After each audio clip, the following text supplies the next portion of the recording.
Hello guys, আসসালামু আলাইকুম। বিকেলে পাস্তার রেসিপিটা তোমাদের সাথে শেয়ার করছি। প্রথমে মাংসটা আমি ছোট ছোট করে কেটে নিয়েছি। দেখো এভাবে কেটে নিতে হবে। এখানে ৩-৪ পদের পাস্তা আছে। দেখো পাস্তাগুলো আমি একটা প্লেটে করে রেখেছি।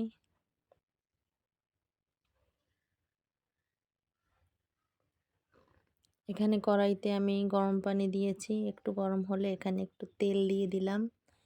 যাতে পাস্তাটা দেওয়াতে আর লেগে না যায়, একটু লবণ দিয়ে পাস্তাটা আমি দিয়ে দিলাম।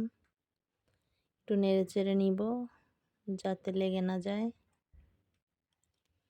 ফ্রাই প্যানে তেল দিলাম। এখানে পাস্তা আমি আগে ঝরা দিয়ে রেখেছি, সিদ্ধ হয়ে গেছে।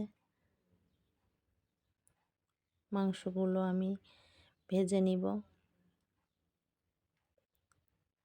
একটু লবণ ছিটিয়ে দিলাম।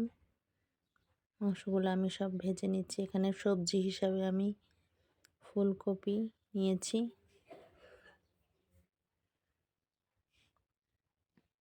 মাংসটা আমার ভাজা হয়ে গেছে।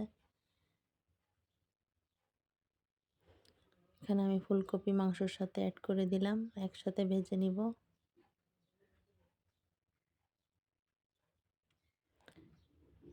এখানে একটা ডিম আমি ঝুরা ঝুরা করে নিচ্ছি, মাংসের সাথে রেখে দিব।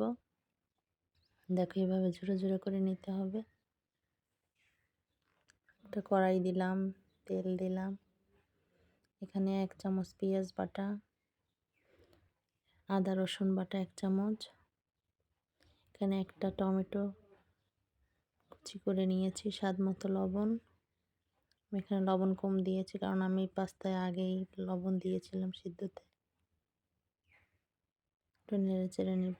এখানে নিয়েছি 1/2 চামচ মরিচ। এখানে দিয়ে দিচ্ছি 1/2 চামচ হলুদের গুঁড়া।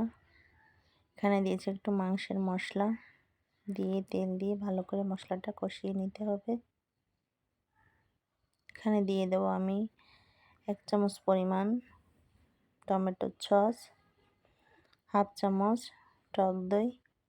সমস্ত উপকরণগুলো দিয়ে মশলাটা ভালো করে কষাতে হবে। ভালো করে নেড়ে চেড়ে মশলাটা যখন কষানো হয়ে আসবে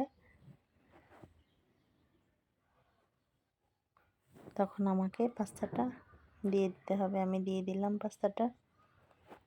দেখো কেমন দেখাচ্ছে।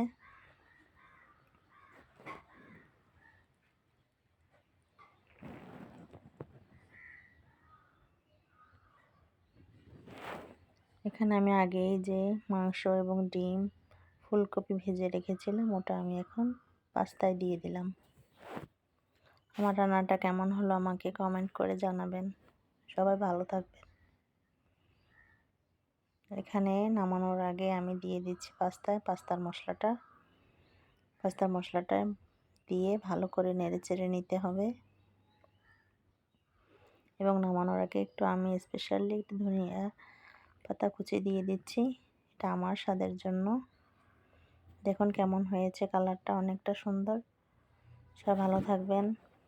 আমার ভিডিও কেমন হলো আমাকে লাইক করবেন এবং আমাকে কমেন্ট করে জানাবেন। ভালো থাকবেন সবাই। সবাই আমাকে সাবস্ক্রাইব করে আমার পাশে থাকবেন।